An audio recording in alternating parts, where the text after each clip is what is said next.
자, 이번 시간에는 우리 도시 및 주거환경 정비법, 우리 도시 중간경 정비사업. 정비사업이 일단 세 가지 있는 건 아시죠? 체계도에서는 다 외우려 하지 마세요. 전체적인 맥락이 뭐고 그 다음에 그 안에서 외워야 될 게 뭐냐. 그러면 제일 먼저 해야 될 게 정비사업을 하기 위해서는 첫 단계가 계획으로 어떻게 지정할 거냐가 1단계고 그 다음에 사업 진행을 어떻게 하겠냐 2단계. 3단계는 착수해서 완공해서 소유권 이전. 크게 세 개로 분류하시면 됩니다. 6문제가 나오기 때문에 건축법하고 주택법처럼 7문제가 나오면 조금 더 정리를 막 쏟아부어야 되는데 이 정비법하고 도시개발법은 6문제씩 나오기 때문에 우리는 4개를 목표로 가는 거라 좀 어렵다 그러면 버리시면 돼요. 전체적인 거 위주로 가는데 첫 번째 1단계가 정비 기본계획 그리고 여기 해당 지역에서 어떻게 정비를 할 거냐. 우리가 도로, 철도, 공원, 항만 이런 기반시설 설치하기 위한 사업을 도시공객 시설을 설치하기 위한 사업이고 신도시로 만들기 위한 도시개발 사업까지 한 거예요. 근데 도시 안에서 오래된 건물들이 이렇게 밀집이 돼서 다시 한번 정비 한번 해보자. 그래서 해당 지역의 기반시설이 잘 돼 있냐 열악하냐에 따라 이거는 어떻게 재개발을 할 거야 재건축을 할 거야 주거환경 개선 사업을 할 거야를 정해야 되는데 그럼 이 구역을 지정하기 위한 첫 번째 조건이 정비구역의 지정이란 말이에요. 그러면 도시에서 기본계획을 짜놨던 특광, 특특시장, 군수가 정비기본계획을 짜서 정비계획을 구체적으로 짜서 정비구역을 지정하는 거 다 같은 사람인 거예요. 그래서 정비기본계획 누가 짜요? 그럼 우리 도시가 어디죠? 특광, 특특, 시군. 여기가 우리 도시라고 했었죠. 그럼 이 도시를 관리하는 사람이 정비기본계획 짜야지. 도시기본계획 짠 것처럼. 그래서 정비기본계획은 특강, 특특, 시장, 군수가 짜고 정비계획도 구체적인 사업계획이니까 본인이 짜고 정비구역도 본인이 지정하겠다. 원래 이거였었어. 그런데 지금 현재 기본 방향을 잡으려니까 여기는 도시가 너무 정비할 게 없다. 너무 계획을 인구가 많지도 않고 정비할 게 별로 없어서 맨날 군고구마만 구워 먹고 있어. 군방 까먹고. 그럼 너 안 짜도 돼. 군방 까먹으라고 너 군수 뺀 거야 여기. 군수가 없어요. 그래서 특광, 특특, 시장이 짜는 겁니다. 그리고 특광, 특특, 시장, 군수가 그러면 이제 그 예정구역이 지정이 되면 이 정비 예정구역을 지정해 놓고 여기서 정비계획 수립 시기가 도래하면 자기가 짰잖아요. 그럼 특광, 특특, 시장이 기본계획 짜지만 군수는 기본계획 없이 정비계획 짜서 들어가고 본인이 직접 정비구역을 지방도시계획위원회 심의 거쳐 지정하겠다. 이게 끝인 거예요. 그런데 특별시하고 광역시 같은 경우는 인구가 워낙 많다 보니까 이 구청장하고 광역시 군수는 그 지역에 정비할 게 너무 많단 말이에요. 그럼 이분들이 못 짜면 우리가 짤 테니까 구역은 지정해 주세요라고 신청할 수가 있어요. 그래서 특강 밑에 누구 있죠? 구청장하고 누구요? 광역시의 군수. 광역시의 군수지 이 도의 군수가 아니에요. 그럼 이 사람은 계획은 짤 수 있지만 지정 권한이 없어서 특광에게 지정해달라고 요청하는 거예요. 특광에게 지정을 요청한다. 요 권한자 정도 안 상태에서 얘 내용이 뭐고 얘 내용이 뭐냐 요거를 정리하시면 1단계가 끝나는 겁니다. 그러면 자 여기서 체계도 한번 보겠습니다. 자 여기서 우리 정비사업 정책 체계도 해가지고 정비사업 체계도가 맨 처음에 자 이거 확대를 한번 해보겠습니다. 자, 제일 먼저 해야 될 게 정비 기본계획 짜고 정비계획 짜서 정비구역 지정 1단계 이렇게 되는 거예요. 그 다음에 사업시행계획 작성해서 인가를 받으면 분양 신청을 받아서 관리처분 인가 떨어지면 요게 또 1단계 끝나는 거예요. 그래서 여기 정비구역 지정까지가 1단계, 중간에 사업시행 2단계, 마지막 착수해서 소유권 이전하는 데까지 3단계 이렇게 해서 깔끔하게 단계를 나누신 다음에 살만 붙여가시고 외워야 될 거 몇 개 외우면 우리 6문제 중에서 4문제 맞추면 돼요. 2문제 버려도 됩니다. 충분히 점수 나올 수 있는 파트라 아깝게 이거를 내가 만약에 이거는 포기하겠다. 6문제 중에서 쓸만한 것들이 얼마 많은데 포기를 합니까? 그래서 자 1단계부터 한번 가보겠습니다. 자 1단계 자 정비 기본계획은 관할 특광 특특 시장이 짜는데 누가 없었어요? 군고구마 구워서 없었고 그리고 정비계획은 특광 특특 시장 군수인데 구청장하고 광역시의 군수도 있었단 말이에요. 그 사람을 너무 기니까 이방권자라고 바꿔버렸어요. 그리고 지정권자는 특광, 특특, 시장, 군수가 그대로 지정권자가 된 거지.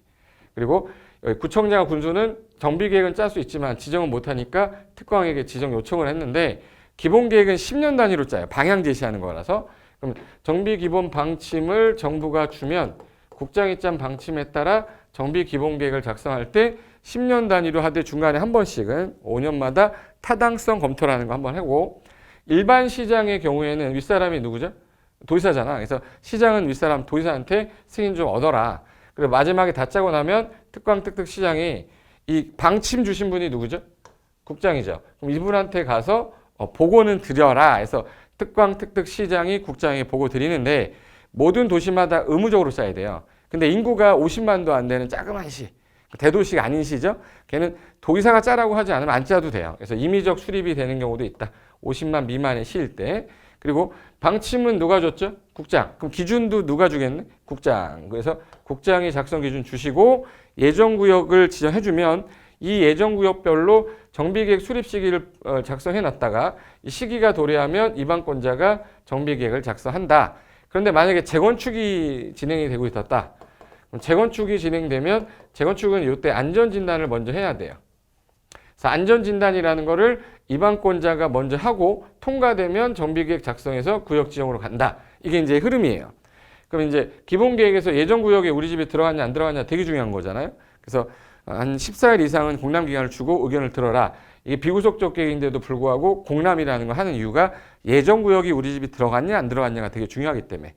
지방의 의견 제시는 60일 안에 의견 제시해주면 되고, 근데 공법에서 공람은 다 14일 이상인데 요 구체적 계획인 정비계획하고 관리처분계획만 공람기간이 30일 이상으로 돼 있어요. 공람기간 며칠 이상? 30일. 그래서 별표해 놓은 거예요. 요거는 외워두시고, 내가 정비계획하고 관리처분계획이 아니다. 그럼 주민한테 뭐 공람을 한대요. 그럼 다 14일 이상으로 찍으시면 일단 끝나는 거예요. 그 다음에 구체적인 정비계획을 짤 때 주민들 모아놓고 이렇게 진행합니다. 이걸 우린 주민설명회라고 그래요.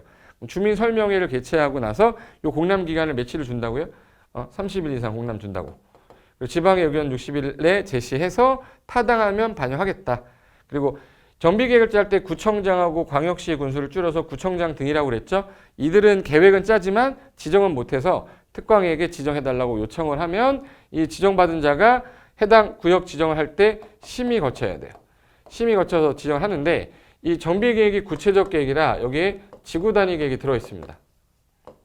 정비계획에 지구단위 넣어놨어. 그러면 구역 지정된과 동시에 당해 지역은 지구단위 구역이 되고 계획까지 결정고시 된 거로 보겠다.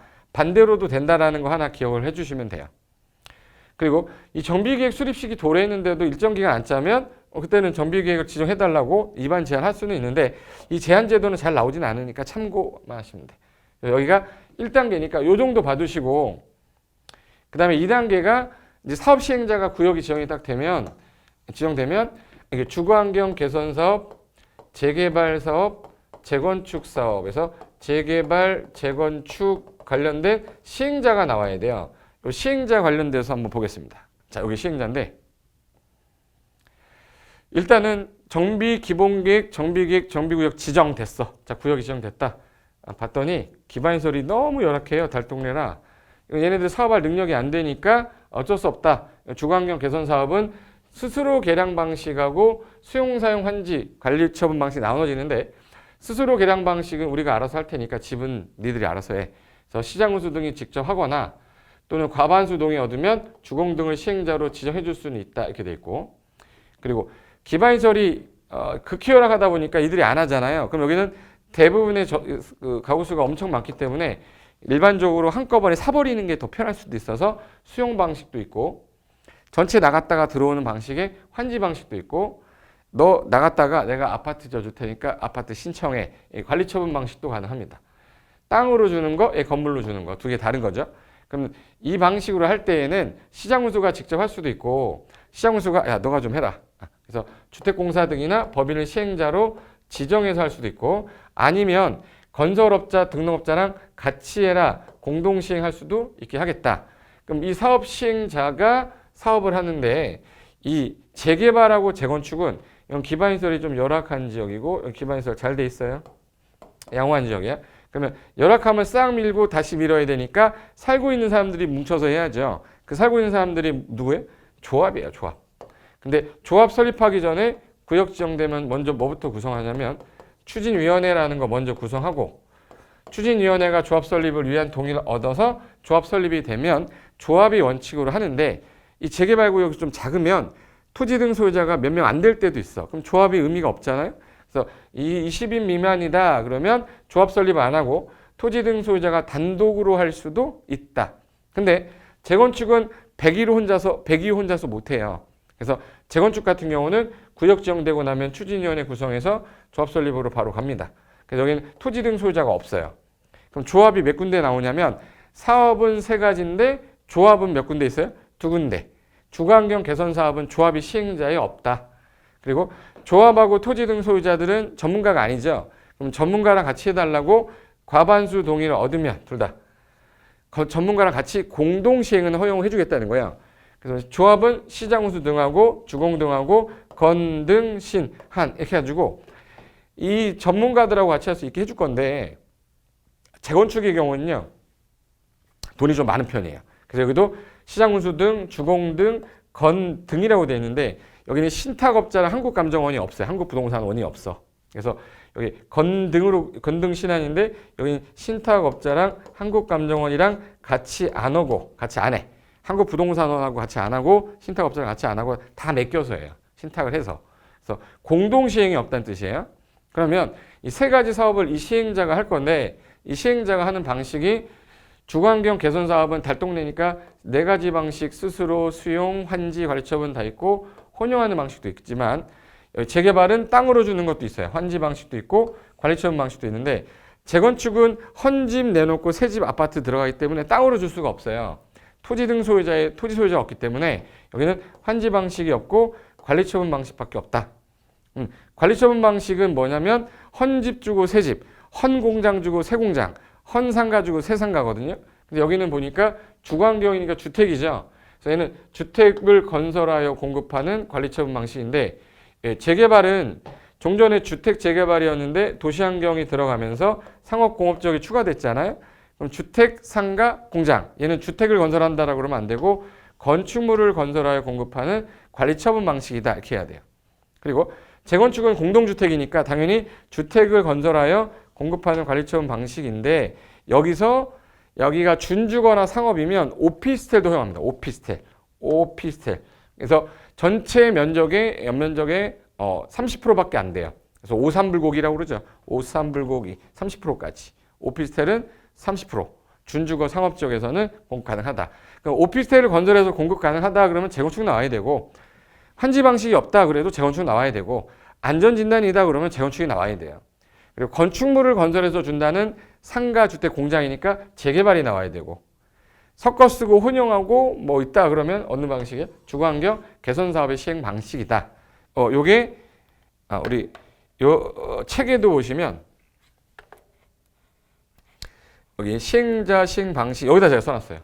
여기다가 자 오른쪽 라인의 사업 종류에서 주거환경 개선, 재개발, 재건축, 사업 시행자 그리고 이제 사업 시행 방식인데 요 빨간 색깔로 된 것 같고 잘 틀리게 하니까 조심한다 이렇게 정리하시면 일단 시행자 파트가 끝났고 이 시행자가 사업을 하기 위해서 구역이 지정되고 나서 나 이제 사업할 겁니다. 그러면 제일 먼저 해야 될 일이 구체적인 사업 계획을 짜야 되는데 우리가 사업 시행 계획이라고 우리 실시 계획이라고 했던 거를 이 법에서는요. 사업이 3개다 보니까 같은 말입니다. 사업을 시행하기 위한 계획이라고 그래요. 사업 시행 계획. 그래서 사업 시행 계획은 이렇게 밀어서 이렇게 만들 거예요. 인가해 주시면 우리 들어갑니다. 그럼 사업 시행 계획 작성해서 인가가 떨어지면 그러면 사람들한테 이제 니네들 지금 현재 너 101호니까 101호 가라 그러면 안 되잖아요. 당신의 재산 가치가 얼마인데 한 2억입니다. 그럼 권리가액이라고 그래요. 그럼 당신이 새로 분양받을 우리 조합원한테 주는 거는 18평짜리, 24평짜리가 있는데 18평짜리는 2억. 만약에 30평짜리다. 그럼 얼마를 줘야 돼요? 3억. 그럼 돈을 더 내라는 얘기죠. 돈을 더 내라. 그러면 2억이냐 3억이냐에 따라 돈을 더 낼 거냐 말 거냐는 내가 판단해서 나는 2억짜리인데 30평 신청해서 24평 신청해서 1억 더 내고 큰 거 받을래요. 그러면 분양 신청을 해야 되잖아. 그래서 여기서 분양 신청이라는 게 나와요. 분양 신청 기간은 언제부터 언제까지냐? 인가고시 나면 120일 안에 통지서가 날아갑니다. 그럼 통지서가 날아가면 이 통지한 날부터 30일에서 60일이 분양 신청 기간이에요. 그래서 우리 이거는 일반적으로 우리가 통36이라고 그래요. 통36, 통36, 통36, 통36. 이게 옛날에 도시개발법에서 입체한 지가 이거 밖에 갔어요. 그래서 언제가 분양 신청 기간이야? 그러면 통36 연장해서 며칠? 20일. 362, 362, 30일에서 60일인데 연장해서 20일인데 요 신청 기간이 끝나는 그 날이 만료되는 날이라 요 사업 시행 계획 이렇게 할게요 해서 인가 떨어졌어. 사업해도 좋아. 요때 수용 권한 줄게. 요때 수용 권한 준다는 얘기는 공시법상 사업 인정 간주되는 날짜고요. 요 날 기준으로 내 건물의 가치를 평가하는 종전 가격 기준일이 되고 기존에 필요 없는 권리는 용전 요때 폐지되는 거예요. 그래서 여기 이때 다른 법상 인허가 의제해주고 그리고 나서 요때 토지 등 소유자가 단독으로 할 때는 시공자 선정해버리는 시기가 요때고 요 기간을 자 통지한 날부터 30일에서 60일 사이에 정한 기간이 끝났어. 만료된 날 기준으로 저 몇 평 갈래요? 신청했죠. A는 24평, B는 뭐 32평. 그 신청한 서류를 가지고 분양 설계를 하는 거예요. 환지 방식은 A는 어느 땅으로, B는 어느 땅으로 이걸 환지 설계. 몇 평으로 가라, 몇 평으로 가라 이건 뭐예요? 분양 설계. 그래서 분양 설계에 관한 계획을 우린 줄여서 관리처분 계획이라고 그래요. 그럼 관리처분 계획은 종전에 분양처분 계획이었는데 이게 아파트 분양하려고 하는 게 아니기 때문에 관리처분이란 말로 바꿨을 뿐이고 요거는 환지는 위치 따지고 지목 따지고 면적 따지고 토질 따지고 토수, 수리, 이용 상황, 환경 다 따져야 돼요. 그런데 여기는 기존의 건물을 철거하고 새로 짓는 거죠. 새로 짓는 거 위치 필요 없어요. 지목도 그 땅이니까 얘는 면적 따져야 되고 그리고 이용 상황이 주택이냐 상가냐 환경이 어땠냐 해서 얘는 면이안을 기준으로 본다고 되어 있습니다. 그래서 환지는 위지면 토수리안을 종합 고려한다. 관리처분 기준은 기존에 너 몇 평 있었어. 그래서 면적, 너 이용 뭐하러 했어. 환경이 어땠어. 요걸 기준으로 설계에 관한 계획을 짜는 거를 관리처분 계획이라고 그래요. 그러면 여기서 관리처분 계획을 작성할 때 내가 집이 10채가 있었던 겁니다. 10채. 10채 있는 애한테 10채를 줄 수는 없거든요. 1주택 공급을 원칙으로 하고 예외적으로 2주택 주는 경우 어떤 경우에는 좀 더 주는 경우 뭐 소유한 수만큼 주는 예외 규정은 있는데 원칙은 1주택 공급이에요. 그러면 내가 A가 24평 신청하려고 그랬는데 나 안 받을래. 나 이 돈으로 딴 거 할래. 신청 안 할 수도 있죠.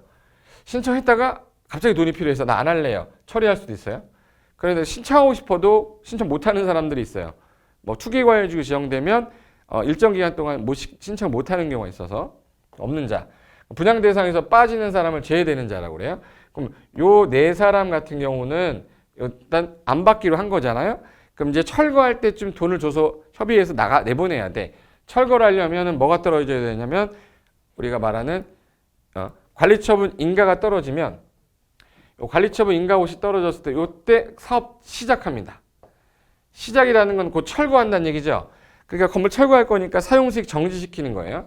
요 날에 다음 날부터 90일 사이에 손실보상 협의를 해서 얘네들을 내보내는 거예요. 그래서 여기 관리처분 인가고시 받은 날에 무슨 날부터? 다음 날부터 며칠래? 90일. 이거를 청산금 언제 나온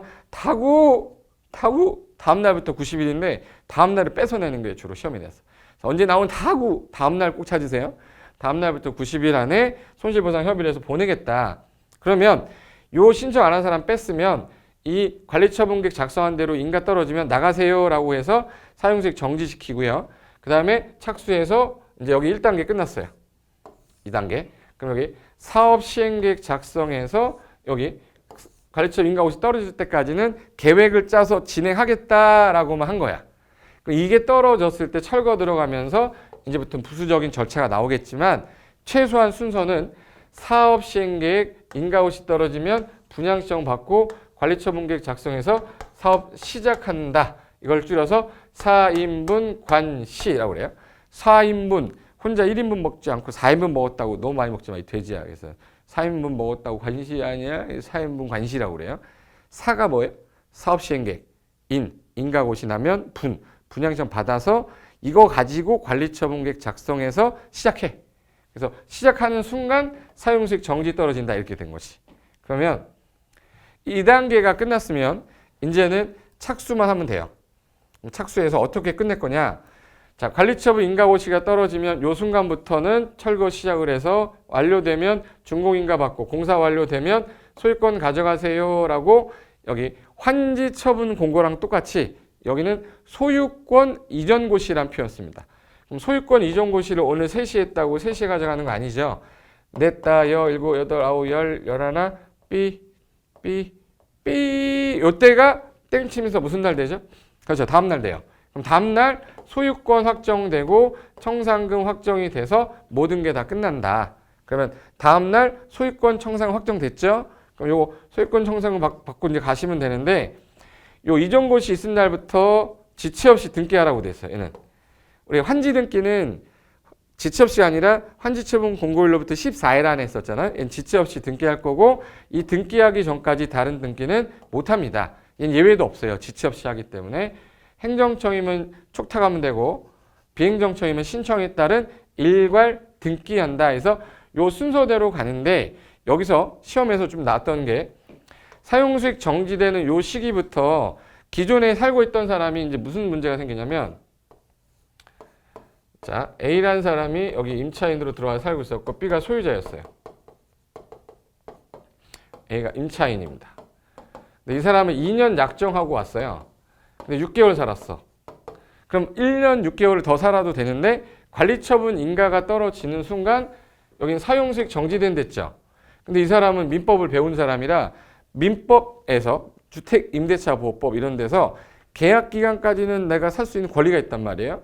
근데 주택임대차보호법에서 우리 2년 2+2로 보호해 준단 말이에요. 나 못 나가 이래버리면 3년 이상을 못 나간다 그러면 못 해요 사업이. 그래서 법에서 관리처분 인가고시가 끝나는 날 요 날 계약 기간은 민법, 주임법, 상임법에 있는 계약은 적용을 배제한다고 그랬어요. 계약 기간. 배제가 되는 순간 이제 나가도 되는 거예요. 이제 배제됐으니까. 그럼 이제 사용수익 정지가 되면 이제 나가야 되는데 이 사람이 안 나가요. 왜? 보증금 2억에 이 사람이 지금 현재 2년 약정하고 들어온 거거든. 그럼 뭘 받아야겠네요? 보증금 받아야 되죠. 그럼 안 나가 A가. 그럼 누구한테 가냐? 시행자한테. 시행자한테 일단 금전반환 청구를 해요. 금반 청구. 그럼 이 사람이 돈을 주면 얘 나가겠죠? 그럼 시행자가 다 철거한 다음에 건물 다 짓고 난 다음에 나중에 누구한테 이 돈 대신 줬냐면 소유자한테 소유자가 줄 걸 대신 줬으니까 시행자 구상합니다. 구상권 행사했는데 안 주면은 그때는 강제징수 들어가면 되겠지. 그래서 여기가 임차인은 소유자한테 계약 해지할 수 있고 그 다음에 임차인이 보증금 안 주면 시행자에게 금전반환 청구했죠. 그럼 시행자는 거꾸로 소유자한테 무슨 청구해? 구상권 청구합니다. 이게 이제 사용수익 정지로 인해 임차권자 권리 조정이라는 파트에 나오는 내용이에요. 이렇게 해서 요 전체적인 절차는 이렇게 끝난다. 자, 그러면 여기서 그림 중에서 좀 특이하게 좀 봐야 될 것들 중에서 자, 이제 우리 옛날에 재개발 사업이 주거 지역에서 하던 게 재개발이었는데 여기 종로 상업지역 그리고 구로공단 공업지역 여기서 하던 것들을 도시환경 정비 사업이라고 그랬는데 이게 재개발로 들어가면서 여기는 주거지역, 상업지역, 공업지역에서 하는 사업이다. 기반시설이 좀 열악할 때 싹 밀어서 조합이 하겠다. 단 토지 등 소유자 20명 미만이면 단독으로도 가능하겠다. 이런 지역이고 그 다음에 여기 보시면 주거환경은 이게 너무 열악해. 정비 기반시설이 극히 열악해서 이들이 사업할 능력이 안 돼요. 그래서 어쩔 수 없이 우리가 해줄게 해서 주거환경 개선 사업은 누가 했냐면 시장운수 등이 스스로 계량 방식할 때 그냥 해버리고요. 수용환지 관리처분일 때는 시장운수 등이 하거나 주공이나 예를 들어서 법인치 하거나 뭐 등록업자, 건설업자랑 공동으로 같이 해라. 이렇게 시행할 수도 있다. 정비 기반시설이 극히 열악할 때. 그리고 재건축하면 떠올라야 되는 단어 중에 하나가 안전진단. 안전진단은 재건축에만 나옵니다. 그리고 시공자 선정을 할 때 조합 설립 인가가 나자마자 시공자를 경쟁 입찰로 선정하고 그리고 여기 수용 방식이 없어요. 원칙이. 근데 천재지변 시에는 수용할 수도 있어, 예외가. 그리고 여기는 재건축은 토지 등 소유자가 건물하고 부속 토지를 같이 가진 사람을 우린 재건축 사업의 토지 등 소유자라고 하기 때문에 토지 소유자가 없고 지상권자 없고 건물만 가진 사람이 없어서 여기는 지상권자란 말이 안 나온다.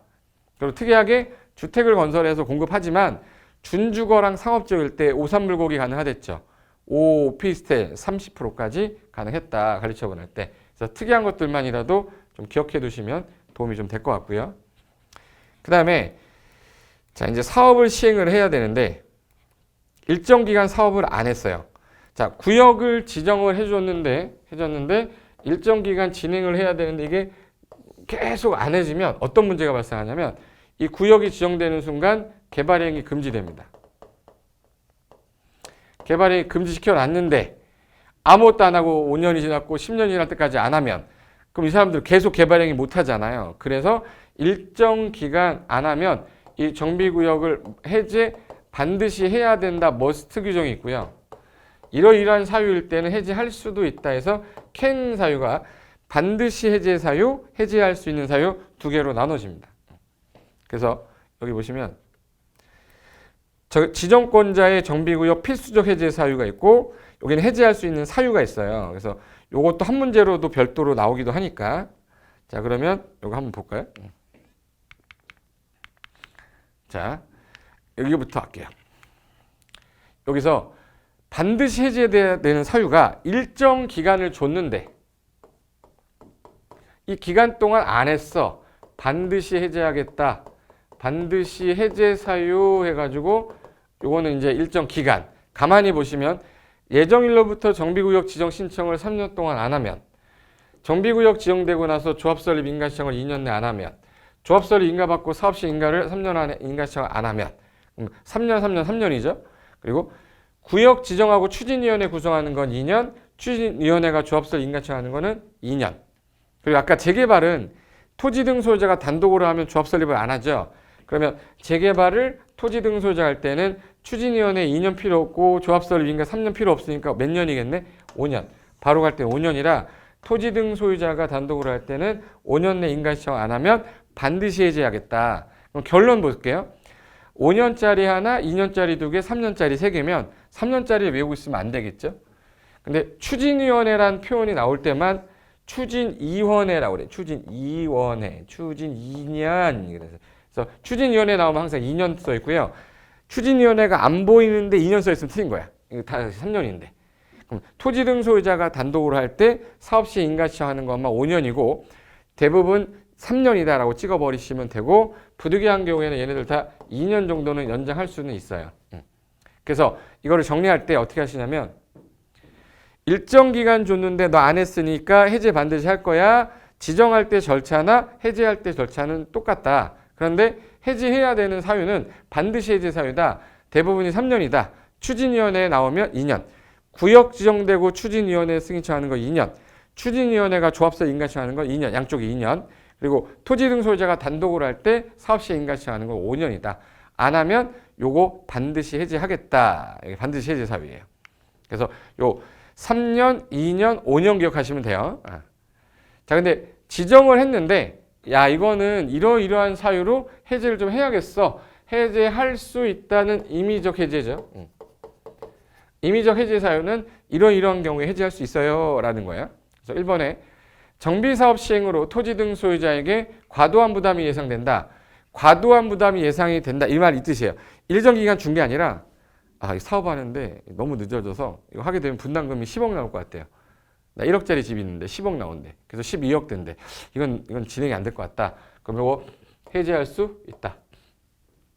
그리고 정비구역의 추진 상황으로 봤을 때 목적 달성할 수 없다고 인정됐다. 이거 불가능이라고 그래요.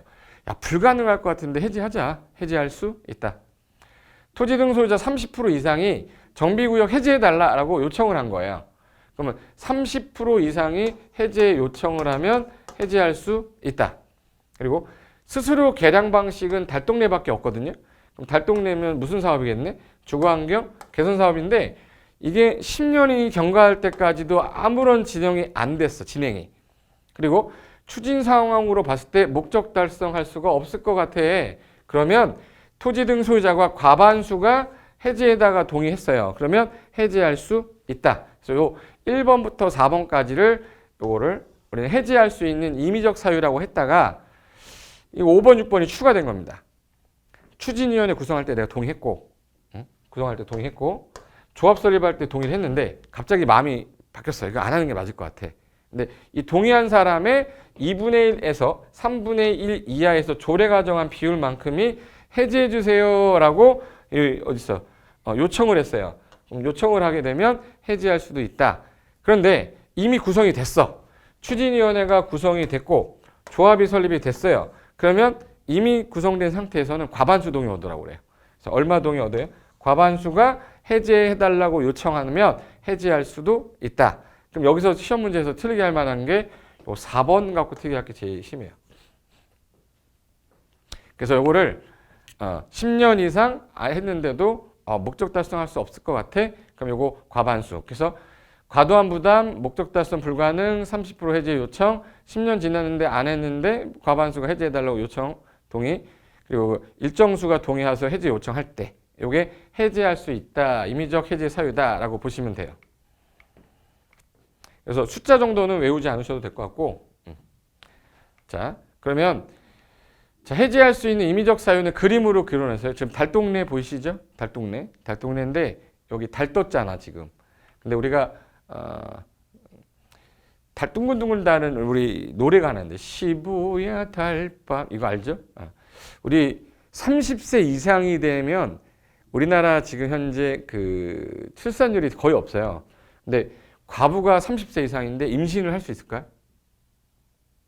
임신하면 옆집 아저씨 되기 때문에 안 돼요. 그래서 30세 이상의 요 과부, 이 사람이 30세 이상인데 과부야.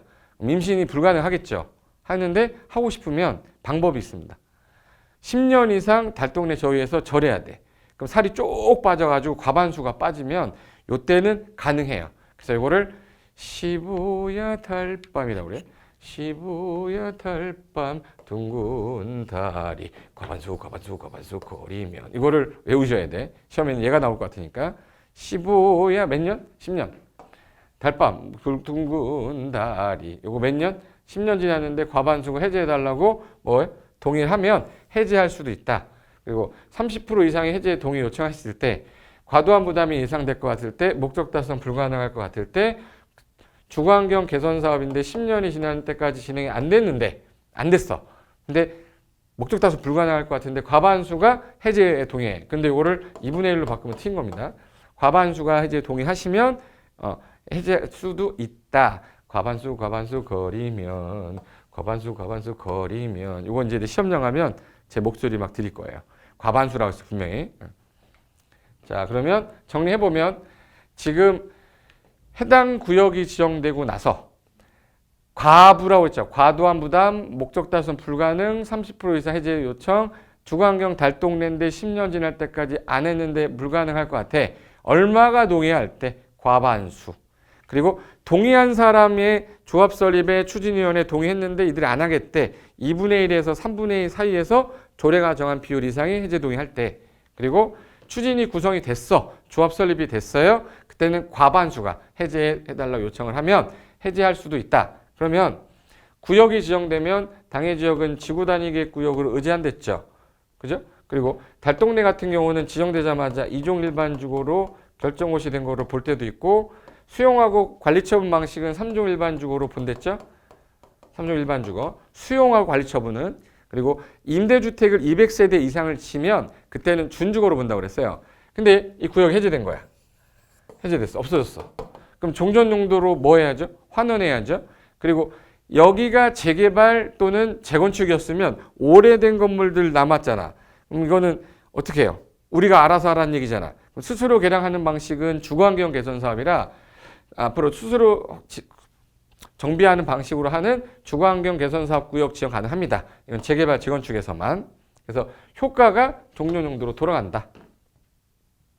그래서 정리하시면 반드시 해제 사유가 있었고 해제할 수 있다가 있었어요. 여기서 나오면 일정 기간이죠. 2년, 3년, 5년. 그 중에 추진위원회 나올 때만 2년, 모르겠으면 3년, 추가로 2년 연장할 수 있다. 이건 해제할 수 있다고요. 해제해야 한다고 반드시. 이제는 할 수 있는 임의사유. 30세 이상의 과부는 목적 달성 불가능. 15야 달밤 둥근 달이 과반수 거리면 요거 과반수 동의.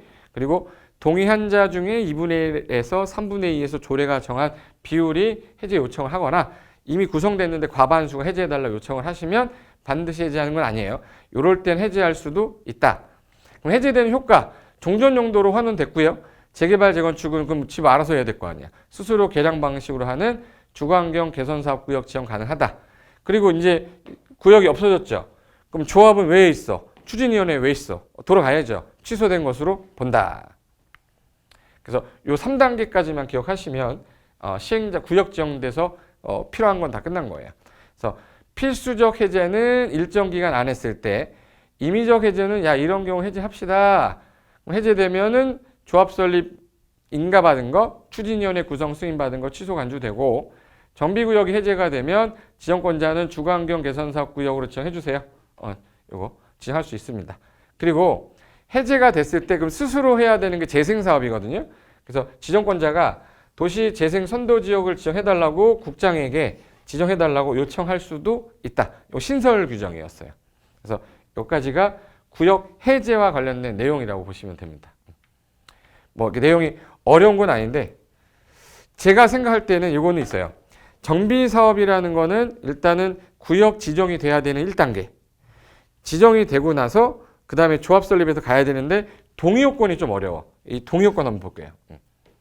자, 일단 조합 설립이 되는 거는 언제냐? 구역이 지정되고 과반수 동의 얻어서 추진위원회가 구성이 됐다. 추진위원회가 결정이 됐어. 그럼 5명이 5글자니까. 그럼 이들이 조합 설립할 때 재개발 사업 조합, 재건축 사업 주택단지 조합 설립할 때 동의 요건이 요 중간 나누면 재개발 같은 경우는 전체 총수 4분의 3, 면적은 절반 2분의 1에서 옛날에 1000명이 있으면 1000명 중에 4분의 3이 얼마죠? 750명. 750명이 갖고 있는 땅이 절반 이상이면 되고, 재건축은요. 단지 밖에 있고 단지 안에 있어. 아파트 단지가 있으면 각 동별 구분 소유자의 과반수 동의 없고 전체 동 구분 소유자의 4분의 3, 면적도 4분의 3이에요. 근데 주택단지가 아닌 지역도 포함이 이렇게 된 거예요. 그럼 얘는 얘보다는 좀 세서 얘는 총수는 4분의 3인데 면적이 좀 세요. 2분의 1이 아니라 뭘로 돼 있어요? 3분의 2. 그래서 요거하고 요거를 바꿔낼지 모르기 때문에 우리 이걸 줄여서 4, 3, 3, 4, 3, 2, 1이라고 그러고요. 재건축은 4, 3, 3, 2라고 그래요. 그래서 총수 4분의 3, 면적 2분의 1. 총수 4분의 3, 면적 3분의 2. 어느 게 좀 더 까다롭다? 재건축. 그래서 이게 동의요건 관련돼서 이게 뭔 차이점이냐, 두 개가. 그래서 3분의 1 갖고 이걸 2분의 1로 꼬시는 게 제일 많이 나온다. 그러면 자, 재개발입니다. 그러면 4, 3, 2, 1이죠. 총수 4분의 3, 면적 2분의 1. 4, 3, 2, 1. 근데 재개발은 동의를 안 해도 자동조합원으로 가는데 재건축은 동의 안 하면 매도 청구 대상이에요. 그게 차이점이라는 거 하나 기억하시면 체계도에서는 주택단지면은 각동 과반수 총수 4분의 3, 면적도 4분의 3. 단지 바뀌면 4, 3, 3, 2죠. 4분의 3, 3분의 2. 이렇게. 요게 종이요건이에요. 그럼 보시면 각동별 과반수 전체 동의 4분의 3. 자, 정리해 볼게요. 끝냅니다. 재개발 그러면 총수 4, 3, 3, 2에요. 4, 3, 2, 1이에요. 순서대로 4, 3, 2, 1이에요. 근데 재건축은 주택단지 안에 있으면 각동 과반수, 전체 동 4분의 3, 면적도 4분의 3. 근데 단지 바깥은 재개발보다 좀 세댔죠. 그래서 4, 3, 3, 2, 4분의 3, 3분의 2. 그래서 요거를 조심해라. 여기까지고요. 그 다음에 여기 볼까요? 자, 책에도 보시면 요 해제 사유가 지금 현재 여기 숫자 3년짜리 3개, 2년짜리 2개, 5년짜리 하나는 기억하시고 일정 기간 안 하면 반드시 해제한다 기억하시고, 해제할 수 있는 임의적 사유는 30세 이상 뭐라고 그랬죠? 과부는 임신 불가능인데 15야 몇 년? 10년 이상 경과하고 달동 내에서 빌었어. 살 쪽 빠져. 얼마 빠져야 돼? 과반수 거리면 얼마야? 과반수 거리면 이거 하나 기억하시면 되고, 그 다음에 해제되면 종전 용도로 재개발 재건축은 환원되는데 주거환경 개선 사업구역으로 할 수가 있다. 그래서 여기 해제할 수 있는 사유까지는 기억을 해두셨으면 좋겠습니다. 그리고 이 와중에 우리가 조합 설립 인가를 받고 일정 기간 동안 안 하면 야 요거는 좀 그렇다 해서 투기과열지구에서 조합원 지위 양도가 안 되는 게 둘 중에 어디가 규제가 더 셉니까? 그러면 재건축이 규제가 더 세요. 그래서 재건축인데 투기과열지구야. 원래는 조합원의 지위가 양도되면 받은 사람이 조합원으로 본다로 돼 있어요. 그런데 이 투기과열지구에서는 재건축은 조합 설립 인가 받자마자 요때부터 조합원의 지위 양도가 안 돼요. 근데 재건축은 저런데 재개발은 추진위 구성, 조합설 인가, 관리 사업시행 인가 받고 언제부터? 관리처분 인가 받고 나서부터는 여기서부터는 조합원 지위 양도가 안 된다. 근데 어디가 좀 더 규제가 세다? 재건축. 요 날짜는 시험에 잘 나온다. 단독 문제로 나올 수도 있다. 이렇게 기억하시고. 그 다음에 조합만 가지고 문제를 낼 때 좀 잘 나올 수 있는 게 일단 여기가 재개발 구역이면 토지 소유자가 이렇게 한 100명 있다. 그러면 이 사람들이 모여가지고 일단 일을 해야 되니까 조합의 대표자, 조합장 한 명을 뽑아야 돼요. 자, 제가 조합장을 어디서 뽑았습니까? 구역 안에 토지 소유자 중에서 뽑았죠. 이 사람이잖아, 이 사람. 그럼 이사감사도 여기서 뽑아야죠. 그래서 우리는 3명 이상의 이사를 두고 3명 이하의 감사를 둬라라고 법에 규정돼 있어요. 근데 조합원이 많으면 일할 게 많죠. 그래서 100명을 넘을 때에는 5명 이상으로 해라. 2명이 더 가야 돼요. 그래서 여기 법에서 이렇게 돼 있고, 그럼 이들이 조합에 뭐가 되냐면 임원이에요. 일을 하는 사람이 어제 이사 온 사람이 임원이 되는 건 말이 안 된다. 자격 조건의 첫 번째, 니네들 선임되기 직전 3년 동안 그래도 1년 이상은 거주했어야 된다. 거주 기간은 1년 이상인데 소유 기간은 좀 길어야죠. 그래서 최소 5년 이상 소유를 했어야 돼요. 소유 5년, 그리고 거주는 1년이에요. 그럼 요 조건을 갖추되 누가 규제가 제일 세냐면 조합장이 규제가 제일 세서 이 사람은 철거할 때까지 이사 못 갑니다. 우리 철거 언제 한다고 그랬죠? 그렇죠. 관리처분 인가. 그래서 선임되고 나서 관리처분 인가 받을 때까지 구역 내 거주해야 된다. 그래서 이들이 이제 임원이 되는 거죠. 근데 사람이 너무 많으면 대의원회 구성을 하게 돼 있어요. 무조건. 대의원회. 개발법은 의사결정권을 가진 자 50인 이상일 때 둘 수 있다는데 여기는 100인 이상이면 무조건 두게 되어 있습니다. 그래서 100명 이상이면 무조건 대의원회를 두어야 되고 여기서 조합장이 대의원회 의장으로 오는데 대의원회 의장으로 와요. 근데 대의원으로 이사감사들이 오면 안 되죠. 지들이 다 해먹는 거잖아. 그래서 대의원회에서 유일하게 될 수 있는 사람은 조합장이에요.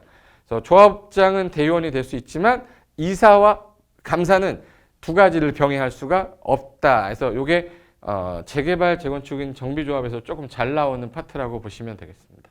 그래서 여기 아까 말씀드렸던 자동조합원이 원칙이지만 재건축은 동의한 자만, 동의 안 하면 매도 청구 나간다는 거 조심하셔야 되고 조합원의 권리는 이전이 되어 인가받고 나서 지위 양도가 되지만 투기과열지구라면 재개발은 철거할 때, 철거 언제 하죠? 관리처분 인가 후.